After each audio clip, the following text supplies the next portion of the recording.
City India news channel हक की आवाज। पैराडाइज फंक्शन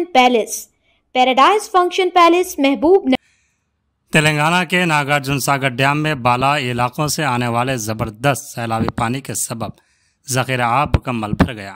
नतीजन हुकाम ने प्रोजेक्ट के क्रिस्ट गेट खोलकर पानी का अखराज शुरू कर दिया। इस मौके पर रियासती वज़रा उत्तम कुमार रेड्डी, कोमट रेड्डी, वेंकट रेड्डी, अडलूर लक्ष्मण के अलावा कई आला ओहदेदारों ने शिरकत की। वाज़ेह रहे कि नागार्जुन सागर से पानी उमूमन अगस्त में छोड़ा जाता है, लेकिन 18 सालों बाद पहली बार नागार्जुन सागर के 14 गेट जुलाई के माह में खोल दिए गए।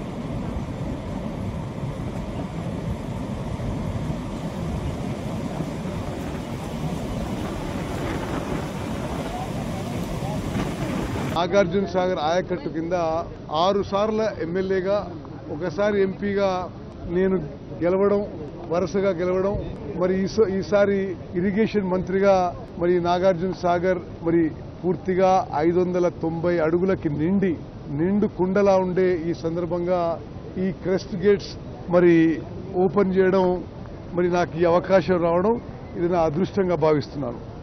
గడిచిన 4 రోజులుగా 30,000 క్యూసెక్లు నీటి వినియోగంతో నాగార్జున సాగర్ పవర్ ప్రాజెక్ట్ 700 మెగావాట్లు పవర్ ప్రాజెక్ట్ కూడా పూర్తి స్థాయిలో నడుస్తుంది. నిర్దిష్ట షెడ్యూల్ కంటే ముందు ఎడమ కాలువ ద్వారా ఈరోజు అంటే పవర్ ప్రాజెక్టు యొక్క నీళ్లు విడుదల కాకుండా అదనంగా ఎడమ కాలువలో 3,000 క్యూసెక్లు ఈరోజు విడుదల చేసి ఖరీఫ్ పంటకు మరి మన కాంగ్రెస్ ప్రభుత్వం తోడ్పాటును అందిస్తుంది.